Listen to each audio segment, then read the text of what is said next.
The morning sun cast a golden glow across the sprawling grounds of Anmer Hall, the Norfolk estate that had become a sanctuary for Prince William and Catherine during their most precious family moments. Snow from the previous week's winter storm still blanketed the gardens, creating a magical winter wonderland that seemed fitting for the start of a new year. Catherine stood at the kitchen window, her hands wrapped around a steaming mug of tea, watching as their 3 children built an ambitious snowman in the distance. George, now 11 and growing taller by the day, was directing the construction with a natural leadership that seemed to run in his bloodline. Charlotte, 9 years old and spirited as ever, was rolling the middle section with determined concentration, her cheeks pink from the cold air. Little Louis, who had just turned 5, was more interested in throwing snowballs at his siblings than actually helping with the snowman, his infectious laughter echoing across the peaceful countryside. "They're going to be exhausted by lunch," William said softly, appearing behind his wife and wrapping his arms around her waist. His voice carried the warmth and contentment that had become more frequent in recent years, as they had learned to balance their royal duties with the simple joys of family life. Catherine leaned back against her husband's chest, feeling the steady rhythm of his breathing. "Good thing Granny and Grandpa Middleton are coming today. They'll need all the energy they can get to keep up with this lot." Her voice held a note of excitement that she couldn't quite hide.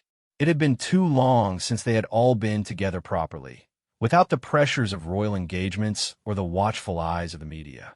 The past year had been challenging in ways that the public could never fully understand. While they maintained their smiling faces for official photographs and state events behind closed doors, Catherine and William had weathered storms that tested their strength as individuals and as a couple. Catherine's health scare earlier in the year had reminded them both how precious and fragile their happiness truly was. The months of uncertainty, medical appointments, and careful management of public appearances had taken their toll, but it had also brought them closer together in ways they hadn't expected. William's work with his Earthshot Prize and Catherine's early childhood initiatives had provided them with purpose and meaning beyond their traditional royal roles, but the constant travel and public scrutiny sometimes left them feeling disconnected from the simple pleasures of being parents and partners. Today was different. Today was about family, pure and simple. "I should start preparing lunch," Catherine said, though she made no move to leave the warmth of William's embrace. "Mom will want to help, but you know how she gets when she hasn't seen the children for more than a week. She'll be too busy spoiling them to be much use in the kitchen." Carole Middleton's devotion to her grandchildren was legendary within their family circle. Despite her own busy schedule managing party pieces and supporting various charitable causes, she never missed an opportunity to spend quality time with George, Charlotte, and Louis. Her approach to grandmothering was hands-on and joyful, filling their visits with games, stories, and the kind of unconditional love that created lasting childhood memories. Michael Middleton, more reserved by nature but equally devoted, had a special way with each of the children. He could spend hours with George discussing history and geography, fascinating the young prince with stories of aviation and adventure. With Charlotte, he was endlessly patient, helping her with art projects and listening to her dramatic retellings of playground adventures. Louis, still young enough to be completely unself-conscious, would climb onto his grandfather's lap and demand stories about the old days, which Michael delivered with theatrical flair that delighted the youngest prince. The sound of car tires crunching on the gravel driveway interrupted Catherine's thoughts. Through the window, she could see her parents' familiar Range Rover making its way toward the house, and immediately the children abandoned their snowman project and began running toward the approaching vehicle, their winter coats flapping behind them like colorful wings. "They're here." Charlotte's voice carried clearly through the glass, and Catherine felt her heart lift at the pure joy in her daughter's tone. This was what family was about, these moments of uncomplicated happiness that seemed to make everything else fade into insignificance. Carole emerged from the passenger seat first, her arms already outstretched to catch Lewis, who had reached the car first and was launching himself toward her with complete confidence that she would catch him. She was dressed in a practical but elegant wool coat, her hair slightly windblown from the journey, but her smile was radiant as she gathered her youngest grandson into her arms. Michael took a more measured approach, greeting George with a firm handshake that acknowledged the boy's growing maturity, then pulling him into a warm hug. He ruffled Charlotte's hair affectionately and listened with serious attention as she immediately began chattering about the snowman they had been building and the elaborate plan she had for the rest of the day. Watching from the window, Catherine felt a familiar warmth spreading through her chest. Her parents had never let their daughter's transformation from Kate Middleton to the Princess of Wales change the fundamental dynamics of their family. They respected the protocols and understood the unique pressures that came with royal life, but in private moments like these, they simply treated William and Catherine as their son-in-law and daughter, and the children as beloved grandchildren who happened to have rather unusual circumstances. "We should go out and help with the luggage," William said, though his tone suggested he was as reluctant as Catherine to break the spell of watching this reunion unfold. "In a moment," Catherine replied, savoring the scene a little longer. "I just want to remember this exactly as it is." The previous months had taught her to appreciate these perfect moments more deeply. During the uncertain weeks when her health had been a concern, she had spent many sleepless nights thinking about all the family gatherings that might not happen, all the ordinary moments that she had perhaps taken for granted. Now, watching her children's unbridled joy at their grandparents' arrival, she felt overwhelmed with gratitude for the simple gift of being present for this day. Carole was now examining the snowman with the serious attention of an art critic, nodding approvingly at the children's handiwork, while Lewis provided animated commentary on the construction process. Michael had produced a camera from somewhere and was attempting to organize everyone for a photo, though keeping Lewis still long enough for a proper picture was proving challenging. "Mummy, Daddy," Charlotte called, having spotted her parents at the window. "Come see what we made. Grandpa says it's the best snowman he's ever seen, but I think he might be exaggerating." Catherine laughed, recognizing her own diplomatic nature reflected in her daughter's careful qualifier. "I suppose we'd better go provide an objective second opinion," she said to William, who was already reaching for their coats. The cold air hit them as soon as they stepped outside, sharp and clean and invigorating. Catherine pulled her wool coat tighter around herself and walked quickly toward the family group, William's hand warm and steady in hers. As they approached, Carole looked up from her inspection of the snowman, and her face lit up with the special smile she reserved for her daughter. "Catherine, darling," she said, opening her free arm for a hug while still holding Lewis with the other. "You look wonderful, absolutely wonderful." There was a depth of meaning in those simple words that only a mother could convey. Carole had been Catherine's steady support through all the challenges of the past year, offering practical help and emotional strength without ever overstepping boundaries or making Catherine feel like she couldn't handle things herself. The pride and relief in her voice now spoke volumes about the worries she had carried and the joy she felt at seeing her daughter healthy and happy. Michael stepped forward to embrace his son-in-law with genuine warmth. The two men had developed a close relationship over the years, built on mutual respect and shared love for Catherine and the children. Michael's background in business had given him insights that William valued, while his discretion and loyalty had earned the prince's complete trust. The journey wasn't too difficult, Catherine asked, falling into step with her parents as they all began walking toward the house. The children had run ahead, eager to show their grandparents their latest treasures and achievements. "Smooth sailing," Michael replied, "though your mother spent the entire drive worrying that we hadn't brought enough gifts for the children." "I did not worry," Carole protested mildly. "I simply wanted to make sure we had everything." "There's a difference." Catherine exchanged an amused glance with William. Her mother's tendency to overpack and overplan for family visits was a long-standing family joke, but It came from a place of such genuine love that no one had the heart to discourage it. As they reached the front door, Catherine paused for a moment and looked back at the scene they were leaving behind, the half-finished snowman standing sentinel in the garden. The tracks in the snow showing the children's energetic play, the peaceful countryside stretching away toward the horizon. In a few hours, this moment would be just a memory, but it felt important to acknowledge how perfect it was while it was happening.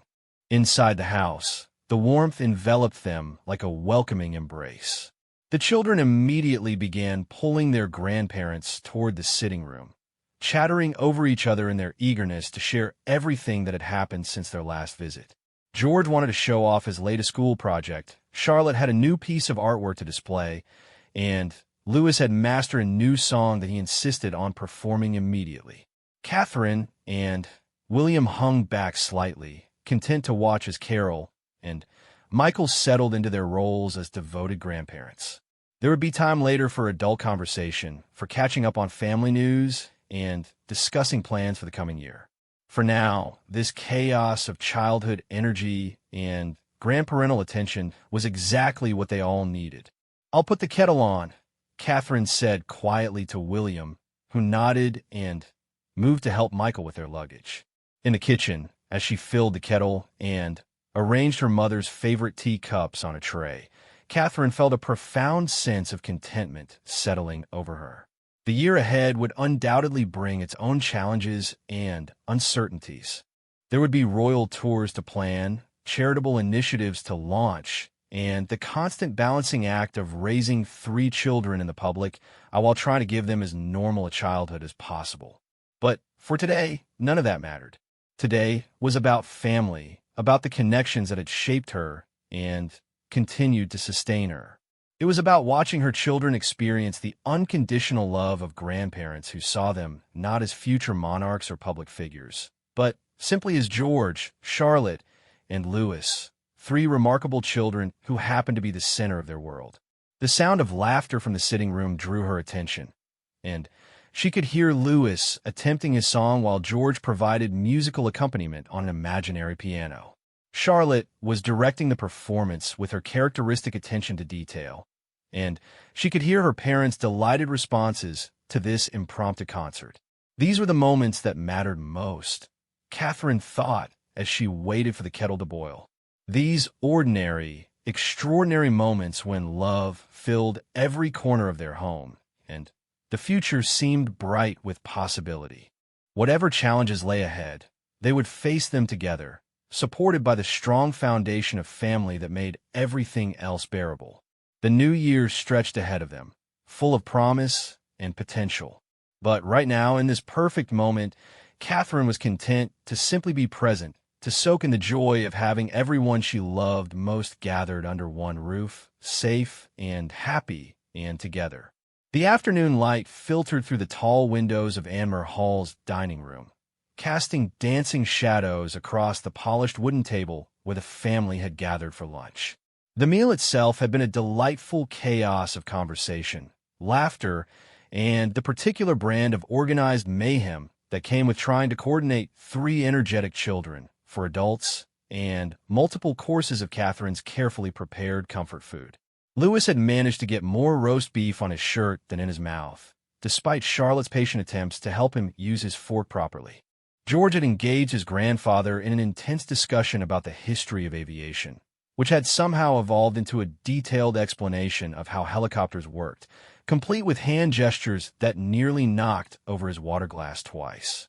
Through it all, Carole had maintained the serene composure of someone who had raised 3 children of her own and was now enjoying the privilege of being a grandmother who could indulge rather than discipline. Now, as they settled in the sitting room for tea and the homemade shortbread that had become a tradition during the Middleton family visits, the atmosphere had taken on a quieter, more intimate quality. The children, temporarily exhausted by their own enthusiasm, had arranged themselves around their grandparents like cats seeking the warmest spots in the sun. Charlotte had claimed the space next to Carole on the sofa, her head resting against her grandmother's shoulder while she worked on a complex friendship bracelet that she intended to give to her best friend at school. Her small fingers moved with surprising precision as she wove the colorful threads together, occasionally pausing to ask Carole's opinion on the pattern or to share some detail about the friend who would receive this carefully crafted gift. George had positioned himself on the floor near Michael's chair, ostensibly reading a book about World War II aircraft, but actually listening intently to the adult conversation while pretending to be absorbed in his reading. At 11, he was becoming increasingly aware of the complexities of his parents' roles and the unique position his family held in British society. He absorbed information like a sponge, filing away details about royal protocol, public duties, and family expectations with the serious attention of someone who understood that these things would one day be his responsibility. Louis, true to form, had refused to settle in any one place for long.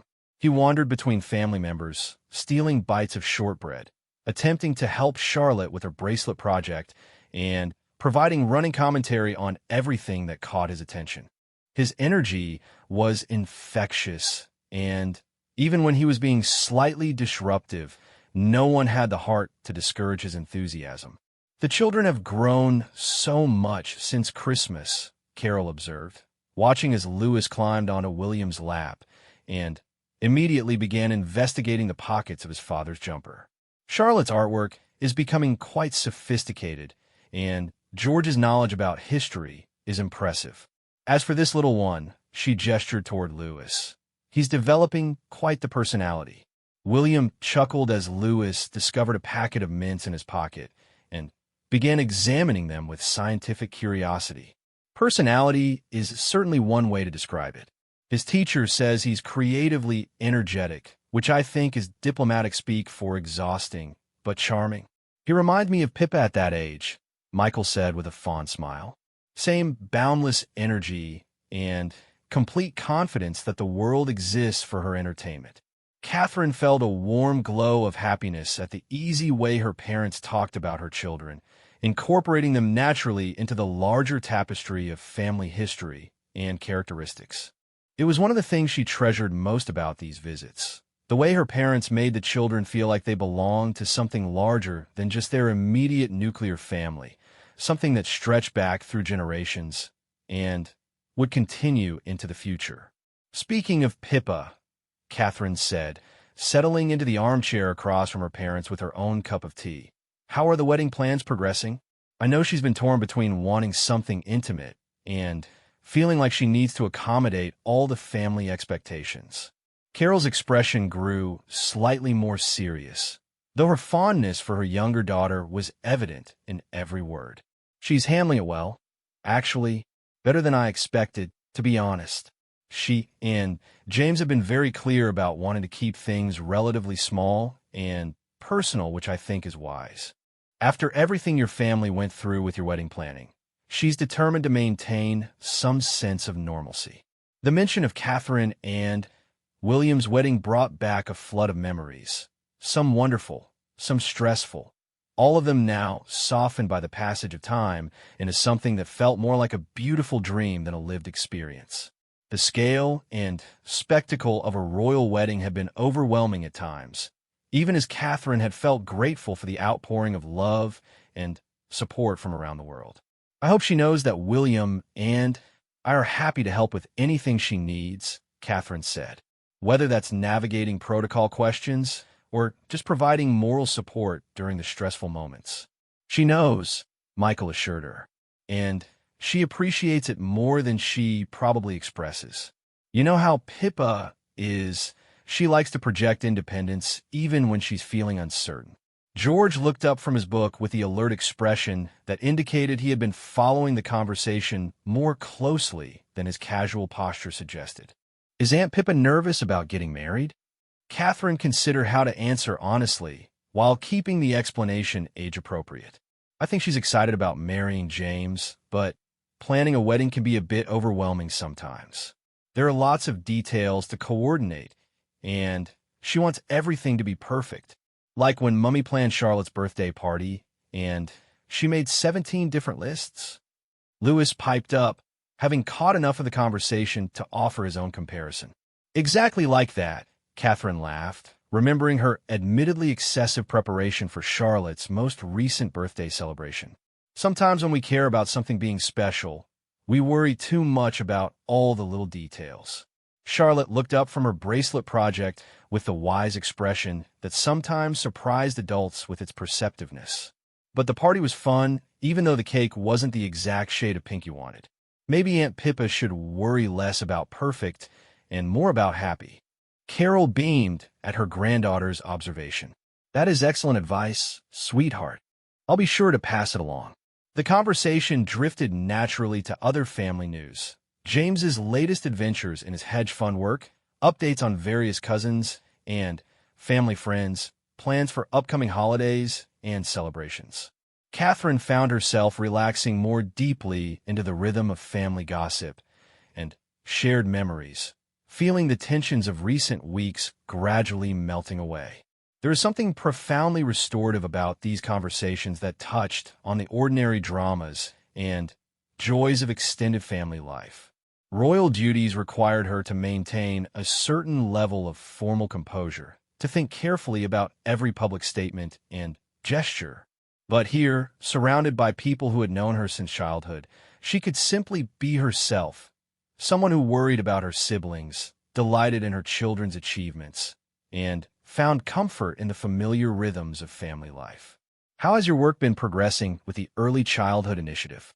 Michael asked, bringing the conversation around to Catherine's professional interests. "I read the article in the Times about the new research partnerships you've established." Catherine's face lit up with enthusiasm. This project had become one of her greatest passions, combining her natural interest in child development with her unique platform to create meaningful change. It's been incredibly rewarding, actually. We're starting to see some real data about the impact of early intervention programs, and the feedback from parents and care providers has been overwhelmingly positive. She spent several minutes describing the latest developments in her work, the new collaborations with universities and research institutions, the plans for expanding successful pilot programs into broader implementation. William watched her with obvious pride as she talked, occasionally adding details about the behind-the-scenes coordination required to make these initiatives successful. George had abandoned all pretense of reading his book and was now listening with obvious fascination as his mother described her work. At his age, he was beginning to understand that his parents' jobs involved more than just attending ceremonies and cutting ribbons. The concept of using their position to create positive change in people's lives was something he could grasp and respect. "Will I have to do work like that when I'm older?" he asked quietly. And Catherine heard in his voice the mixture of curiosity and apprehension that had become more common as he grew older and more aware of his future responsibilities. Catherine and William exchanged a quick glance, one of those wordless communications that long-married couples master. This was a conversation they had been anticipating, and they had talked extensively about how to help George understand his future role without making him feel burdened by expectations or pressures beyond his age. "You'll have opportunities to make a difference in people's lives," William said carefully. "But you'll also have the chance to choose the causes and issues that matter most to you." Mummy chose to focus on early childhood development because she cares about helping children and families. When you're older, you'll be able to choose work that reflects your own interests and values. "But I won't have to choose today, right?" George asked with a hint of a smile that suggested he already knew the answer, but wanted reassurance anyway. "Definitely not today," Catherine confirmed. "Today your job is to be 11 years old and enjoy time with your grandparents and siblings." Louis, who had been growing restless during this more serious conversation, suddenly announced, "I want to show Grandpa my room. I reorganized my toy cars, and now they're in order by color instead of size." Michael stood up with exaggerated enthusiasm. "That sounds like a very important project. I think we definitely need to go inspect this new organizational system." As Louis grabbed his grandfather's hand and began pulling him toward the stairs, Charlotte looked up from her bracelet. "Can I show Granny my art portfolio? I finished the painting of our garden that I've been working on for weeks. I would love to see it." Carole replied warmly. "I've been wondering how that was coming along." Soon the sitting room had emptied except for Catherine, William, and George, who had settled back into his book but was clearly still processing the conversation about future responsibilities. The afternoon sun was beginning to slant lower through the windows, casting everything in the golden light that photographers called magic hour. Catherine moved to sit on the arm of William's chair, resting her hand on his shoulder and enjoying the peaceful quiet after the cheerful chaos of family conversation. These moments of relative calm were precious during family visits, opportunities to simply exist together without the need for entertainment or organized activities. "It's good to see your parents so relaxed," William said quietly. "I know they've been worried about you, about us, after everything that happened this year." Catherine nodded, understanding what he meant. Her health scare had affected the entire extended family, creating ripples of worry and concern that extended far beyond their immediate household. Her parents had handled it with their characteristic grace and discretion, providing support without being intrusive, but she had seen the strain in their faces during the difficult weeks of uncertainty. "They're happy to see us happy," she replied simply. "And we are happy, aren't we? Despite everything, despite all the challenges and worries and pressures, we really are happy." William reached up to cover her hand with his own. "We are, today especially, but in general too. We've learned how to protect what matters most, how to find joy even when things are difficult." George looked up from his book again, this time with a smile that reminded Catherine how much he sometimes looked like his father. "Are you being mushy again? Charlotte says you and Dad are too mushy for public consumption." Catherine laughed, delighted by her daughter's vocabulary and her son's casual attitude toward his parents' affection. "Charlotte may have a point, but lucky for us, this isn't public consumption. This is just family." Just family felt like the most wonderful phrase in the world at that moment. Just family, just love, just the simple pleasure of being together on a winter afternoon with no agenda beyond enjoying each other's company. Tomorrow would bring its own demands and responsibilities, but today belonged entirely to them. As the afternoon melted into early evening, the house took on a different rhythm, one marked by the comfortable domesticity that came with extended family gatherings. The winter darkness was beginning to settle outside the windows, but inside Amber Hall, every room seemed to glow with warmth and contentment. The central heating hummed softly, mixing with the crackling of the fireplace that Michael had expertly rekindled after years of practice in country houses. In the kitchen, Catherine and her mother worked side by side preparing dinner, their movements synchronized by decades of shared cooking experiences. This had always been one of their favorite ways to spend time together, hands busy with familiar tasks while their conversation flowed freely between serious topics and comfortable family gossip. "Hand me that wooden spoon, would you, darling?" Carole asked, stirring the gravy that would accompany the roast dinner Catherine had planned. She moved around the kitchen with the easy familiarity of someone who had spent countless hours in this space, helping with previous family meals and celebrations. Catherine passed her mother the spoon and returned to preparing the vegetables, finding satisfaction in the simple, repetitive motions of chopping carrots and parsnips. "I've missed this," she said quietly.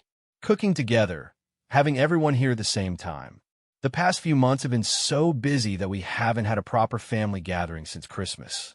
Carole glanced at her daughter with the perceptive look that mothers never quite lose, no matter how old their children become. "You look tired, sweetheart."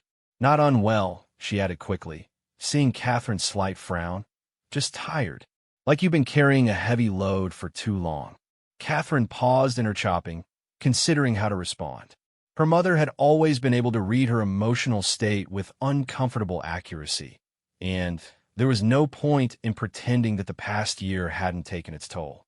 "It has been challenging," she admitted. "Not just the health issues, though those were certainly stressful, but everything else too, the constant balancing act between public duties and private life, trying to give the children normal childhoods while preparing them for very abnormal futures. And taking care of yourself in the process," Carole added pointedly. You've always been someone who puts everyone else's needs ahead of your own.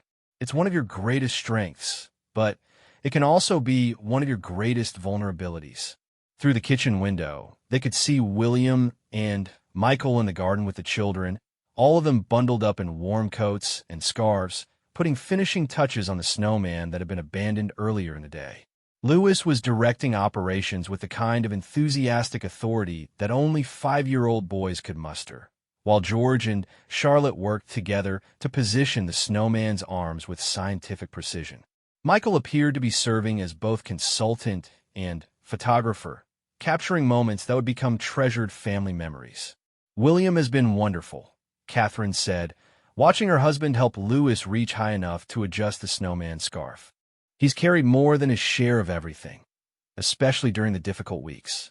But I worry sometimes that we're both so focused on managing the immediate challenges that we forget to think about the long-term picture." Carole moved closer to the window, observing the scene outside with the fond expression that grandmothers reserved for watching their family at play. "What do you mean by long-term picture?" Catherine set down her knife and turned to face her mother fully. This was a conversation she had been wanting to have for weeks, but somehow the right moment had never presented itself until now. "I mean, thinking about what kind of family we want to be, not just what kind of public figures we need to be. The children are growing up so quickly, and sometimes I feel like we're so busy preparing them for their future roles that we forget to help them simply be children." Is that what George was asking about earlier? Well, he wanted to know about his future responsibilities? Partly yes. He's becoming more aware of what his life will look like as he gets older, and I can see him starting to feel the weight of those expectations. He's only 11, but he's already thinking about duty and service and public obligations. I want him to understand the importance of those things, but I also want him to have the freedom to be curious and make mistakes and just be a boy. Carole nodded thoughtfully, understanding the unique challenges that came with raising a future king in a modern world. "You know, when you were his age, you asked me once whether you would ever be able to have a normal life. This was years before you met William, obviously, but you had somehow picked up on the idea that life might require you to make choices between personal happiness and public expectations." Catherine smiled at this memory of her younger self, remembering the anxieties and dreams that had seemed so important at the time. "What did you tell me?" "I told you that normal was overrated, but that happiness wasn't. I said that if you stayed true to yourself and chose kindness wherever possible, you would find your way to a life that felt authentic and meaningful, even if it didn't look like what other people called normal." "And you think that applies to George too?" "I think it applies to all of your children, but in different ways. They'll each have to find their own balance between public duty and private fulfillment. Your job isn't to solve that puzzle for them. It's to give them the tools and values they'll need to solve it themselves when the time comes." Outside, the impromptu snowman construction crew was beginning to head toward the house, their cheeks red from the cold air and their voices carrying clearly through the glass. Catherine could hear Lewis announcing that he was freezing cold and starving hungry, which seemed to be his standard condition after any outdoor activity. "We should probably get this dinner finished," Catherine said, returning to her vegetables with renewed focus. "Though I suspect we'll have some very cold and very excited children to warm up first, and some very patient men who have spent the last hour being directed by those children," Carole added with amusement. "Your father looked like he was receiving very serious instructions about proper snowman engineering techniques." The back door opened with a burst of cold air and excited chatter as the outdoor crew returned to the warmth of the house. Lewis immediately began providing a detailed report of their accomplishments, while Charlotte took on the more practical task of helping everyone hang up coats and scarves. George, displaying the kind of thoughtfulness that was becoming more characteristic as he grew older, made sure the door was properly closed and locked before joining the general chaos of everyone trying to warm up at the same time. "Something smells absolutely wonderful," Michael said, rubbing his hands together to restore circulation. "I hope we haven't missed dinner preparations entirely by playing in the snow." Perfect timing, actually, Catherine replied. We're about 15 minutes away from being ready to serve, which should give everyone time to warm up properly. William appeared behind his family, snowflakes still visible in his dark hair, looking younger and more carefree than he had in weeks. The snowman is now officially complete and ready for inspection, he announced formally. Though I should warn you that the chief architect has very specific opinions about proper winter hat placement. It's not just opinions, Lewis protested with 5-year-old indignation. There are rules about snowman hats. They have to be tilted just right, or the snowman looks too serious. Snowmen should look friendly, not serious. Carole bent down to Lewis's level, giving him her complete attention. That sounds like very important information. Will you show me these rules after dinner, so I can make proper snowmen in my own garden? Lewis's face lit up with the joy of finding an adult who took his expertise seriously. Yes, and I'll teach you about the right kind of stones for the buttons, too. Not all stones work, you know. As the family settled into the comfortable chaos of pre-dinner preparations, washing hands, setting the table, opening wine, negotiating seating arrangements that would satisfy everyone's preferences, Catherine felt herself relax into the familiar rhythms of family life. These were the moments that made everything else worthwhile, she thought. These ordinary, extraordinary moments when love filled every corner of their home, and the outside world seemed very far away. The dining room, lit by candles and the warm glow of the overhead chandelier, took on an intimate atmosphere that made even their relatively formal dining room feel cozy and welcoming. The table had been set with Catherine's favorite china, the pattern she had chosen specifically because it felt both elegant enough for special occasions and durable enough for family meals with young children. As they took their seats around the table, Catherine noticed the small details that would stick in her memory long after this evening had ended. The way Charlotte carefully arranged her napkin in her lap, copying her grandmother's precise movements. The serious expression on George's face as he helped serve the vegetables, taking on the role of assistant host with characteristic determination. Lewis's excitement at being allowed to sit on a cushion that made him tall enough to reach the table properly. The warm glances between her parents as they observed their grandchildren. William's quiet satisfaction as he carved the roast, playing the role of family patriarch with natural grace. "Shall we say grace?" Michael suggested, and the family joined hands around the table in a tradition that connected them to countless family meals throughout their history. For family, for love, for the gift of time together, and for the blessings of health and happiness, Michael said simply, "We give thanks." Amen. They responded together, and Catherine felt the truth of those words settle into her heart like a warm embrace. Family, love, time together, health, happiness. These are the things that truly mattered, the foundation upon which everything else was built. As they began passing dishes and settling into the comfortable conversation that marked family dinners, Catherine caught William's eye across the table and saw her own contentment reflected in his expression. They had weathered the storms of the past year and emerged stronger, more grateful, and more aware of how precious these ordinary moments really were.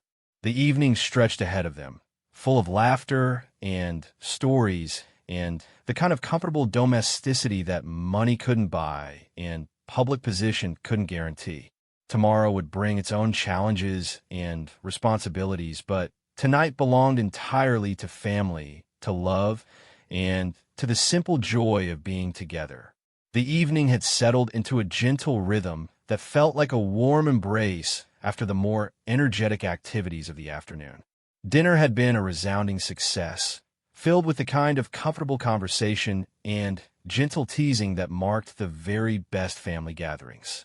Now, as the last of the dishes were cleared away and the children's energy began to wind down from their earlier outdoor adventures, the family had gravitated toward the sitting room where the fire cast dancing shadows on the walls and created an atmosphere of perfect contentment. Carole had claimed the large armchair closest to the fireplace, with Charlotte curled up beside her like a sleepy kitten, still working on the friendship bracelet that had occupied much of her afternoon, but now with slower, more relaxed movements. The pattern was becoming increasingly complex, and Catherine admired her daughter's persistence and attention to detail, qualities that would serve her well in whatever path her life eventually took. George had positioned himself on the carpet near the fire with a new book that Michael had brought him, a detailed account of the history of flight that was clearly absorbing his complete attention. Every few minutes he would look up to share some fascinating detail with the room at large, his enthusiasm for learning evident in every word. His grandfather sat nearby, ready to answer questions or discuss any particularly interesting passages that captured George's imagination. Louis, true to form, was having difficulty settling into any one activity for long. He had attempted to interest various family members in a game of his own invention that seemed to involve running between furniture pieces while making airplane noises, but even his boundless energy was beginning to show signs of the day's activities. Now he was sprawled on the sofa next to William, fighting sleep with the determination that only young children could muster when they were convinced they might miss something important. "I think someone is ready for bed," Catherine observed gently, watching as Louis's eyelids grew heavier despite his best efforts to stay awake. "I'm not tired," Louis protested immediately, though his voice carried the particular quality that children's voices took on when they were exhausted, but unwilling to admit it. "I'm just resting my eyes so I can play more games later." William smoothed his youngest son's hair with gentle fingers, recognizing the signs of a child who had reached his limit but wasn't ready to surrender the day. "How about we compromise? You can rest here for a little while longer, and then we'll get you into your pajamas and you can listen to a story in your own bed." This suggestion seemed acceptable to Louis, who snuggled closer to his father and allowed his eyes to close, though he continued to mumble occasional comments about the various activities he planned to pursue once he had finished resting his eyes. Catherine felt a familiar wave of tenderness watching William with their children, seeing again the qualities that had first drawn her to him. His gentleness, his patience, his instinctive understanding of what each child needed in any given moment. Parenthood had brought out the very best in him, she thought, just as it had challenged them both to become better versions of themselves. "The house feels different when everyone is here," Catherine said quietly, settling into the remaining chair and accepting the cup of tea that her mother passed to her. "More complete somehow. Like this is how it's supposed to be." Michael looked up from his position near George, his expression thoughtful. "I was just thinking the same thing. There's something about multi-generational gatherings that feels grounding, I suppose. Like being part of something larger than just the immediate moment. It's the stories," Carole said unexpectedly, and everyone turned to look at her with curiosity. "When we're all together like this, the children hear stories about you when you were young, Catherine, and about William's childhood adventures and about their cousins and aunts and uncles. They start to understand that they're part of a continuing narrative, not just isolated individuals." George looked up from his book with interest. "What kind of stories about Mummy?" Catherine felt a moment of mild panic, wondering what embarrassing childhood anecdotes her mother might be preparing to share, but Carole's expression was warm rather than mischievous. "Well," Carole began, settling back in her chair with the satisfied air of someone who had been given permission to share treasured memories. "Your mother was about your age when she decided she wanted to learn to play the piano. We enrolled her in lessons, and she practiced diligently for months, but she was convinced that she would never be good enough to play in public." Catherine smiled, remembering this period of her childhood and the frustrated hours spent at the piano bench, struggling with pieces that seemed impossibly complex. Then Carole continued. "Her school announced they were having a talent show, and somehow your mother got it into her head that she wanted to participate. She spent weeks learning a particular piece. I can't remember what it was now, and practicing until she could play it perfectly." "Did she win?" Charlotte asked, looking up from her bracelet with interest. "She didn't win," Carole said, "but that wasn't the point. The point was that she had decided to try something that scared her, and she worked hard enough to succeed at it. When she walked off that stage, she wasn't the same little girl who had been afraid to play in front of people. William smiled at his wife across the room. That sounds familiar. I seem to remember someone who was nervous about public speaking eventually becoming quite comfortable addressing rooms full of people. Eventually being the key phrase, Catherine said with a laugh. Though I'm not sure I'll ever be completely comfortable with it. Some things you just learn to manage rather than master. George considered this information with the seriousness that he brought to most adult conversations. Is that why you think it's important for us to try things that are difficult? Because they help us become different people. The question was more perceptive than Catherine had expected, and she took a moment to consider how to respond thoughtfully. I think, she said carefully, that challenging ourselves helps us discover capabilities we didn't know we had. Not because we need to be different people, but because we need to understand who we already are underneath the fears and uncertainties. Like when I was afraid to ride my bike without training wheels, Charlotte contributed. But then after I learned how, I realized I had always been brave enough to do it. I just hadn't known that about myself yet. Exactly like that, Catherine confirmed, impressed by her daughter's ability to grasp abstract concepts and relate them to her own experience. Michael had been listening to this conversation with obvious enjoyment, and now he leaned forward slightly in his chair. You know, George, your grandmother has a point about stories and family history. Would you like to hear about the time your mother convinced her sister Pippa that they could build a working airplane out of cardboard boxes? Catherine groaned dramatically. Oh no, not that story. They'll never let me live it down. But George's face had lit up with anticipation, and even Charlotte had paused in her bracelet making to listen. Tell us, Grandpa. Well, Michael began with the dramatic flair that made him such a popular storyteller. Your mother was about 8 years old, and she had been reading books about the Wright brothers. She became absolutely convinced that human flight was simply a matter of understanding the proper principles of aerodynamics and applying them correctly. As Michael launched into the tale of Catherine and Pippa's ambitious but ultimately unsuccessful attempt to achieve flight from the roof of their garden shed, Catherine felt herself relaxing into the comfortable embarrassment that came with having childhood adventures retold to an appreciative audience. These stories weren't just entertainment, she realized. They were a way of helping her children understand that their parents had once been children too, that everyone went through periods of uncertainty and ambitious failures and eventual growth. Lewis had surrendered completely to sleep now, his small body completely relaxed against William's side, his breathing slow and steady. William continued to stroke his hair absently while listening to Michael's story, and Catherine felt a surge of gratitude for this moment of perfect peace. Outside, the winter night had settled completely over the Norfolk countryside. Through the windows, she could see snow continuing to fall in gentle flakes that caught the light from the house and created a magical atmosphere that seemed to isolate them from the rest of the world. Inside, surrounded by the people she loved most, Catherine felt a profound sense of belonging and contentment. As Michael reached the climax of his story, the moment when young Catherine discovered that cardboard wings were insufficient for actual flight, Charlotte burst into delighted giggles, and George shook his head with the superior wisdom of someone who would never make such an obvious error in aerodynamic engineering. Did you get in trouble?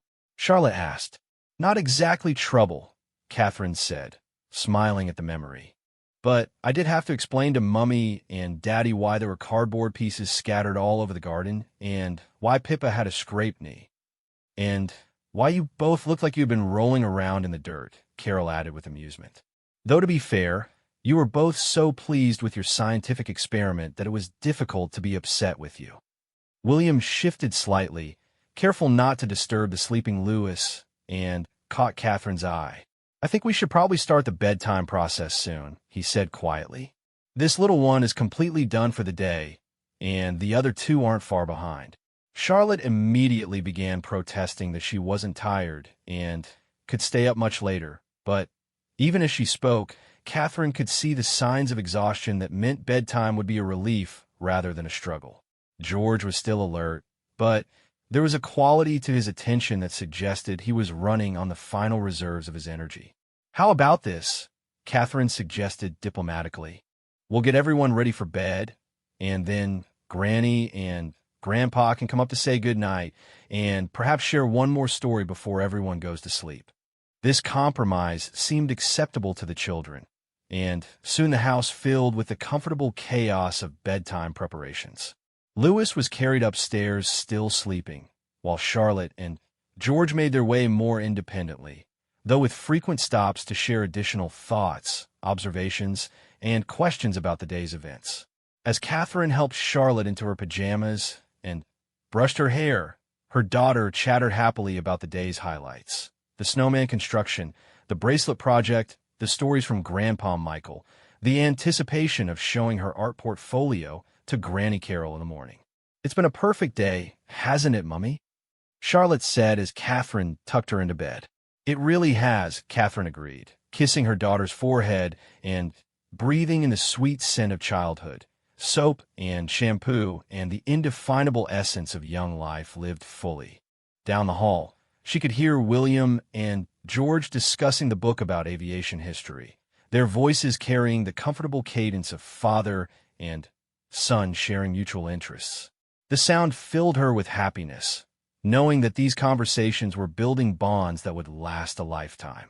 When all three children had been settled into their beds, and Carole and Michael had made their rounds of goodnight kisses and final story requests, the house took on a different quality of peace. This was the contentment that came at the end of a day well lived, when everyone was safe and happy and thoroughly tired from the pleasant exhaustion that accompanied family time. Back in the sitting room, the four adults settled into a more relaxed configuration, with Catherine curled up next to William on the sofa and her parents claiming the chairs closest to the fire. The conversation turned to more adult topics: plans for upcoming holidays, updates on extended family, gentle gossip about mutual friends and acquaintances. But underneath the pleasant chat, Catherine was aware of a deeper current of satisfaction and gratitude. The past year had taught her not to take these moments for granted, to appreciate the simple gift of having everyone she loved most gathered safely under one roof, healthy and happy and together. As the evening wound down and her parents began to make noises about retiring to the guest room, Catherine felt reluctant to let the day end. Tomorrow would bring its own joys, but also the eventual reality of her parents' departure, the return to normal schedules, the resumption of royal duties and public obligations. "Thank you," she said quietly as Carole and Michael prepared to head upstairs. "For coming, for being here, for everything. Days like this, they remind me what really matters." Carole hugged her daughter tightly, and Catherine could feel in that embrace all the love and support that had sustained her through every challenge and celebration of her life. "Family matters," her mother said simply. "Everything else is just details." As her parents disappeared upstairs, and she and William began the process of banking the fire and turning off lights, Catherine reflected on the truth of those words. Tomorrow would bring new challenges and responsibilities, but it would also bring new opportunities for joy, for growth, for the kind of love that had filled their home today. The new year stretched ahead of them, full of unknown possibilities and certain challenges. But whatever came, they would face it together, supported by the strong foundation of family and the deep knowledge that they were loved unconditionally and completely. Standing in the doorway of their bedroom, Catherine looked back down the hallway toward the rooms where her children slept peacefully and her parents rested after a day of grandparental devotion. This was what happiness looked like, she thought. Not the grand gestures or public accolades, but these quiet moments when love filled every corner of their lives, and the future seemed bright with promise. Tomorrow would bring new adventures, new challenges, new opportunities for growth and service and joy. But tonight, surrounded by the echo of laughter and the lingering warmth of family connection, Catherine was content to simply be grateful for the extraordinary gift of ordinary family love.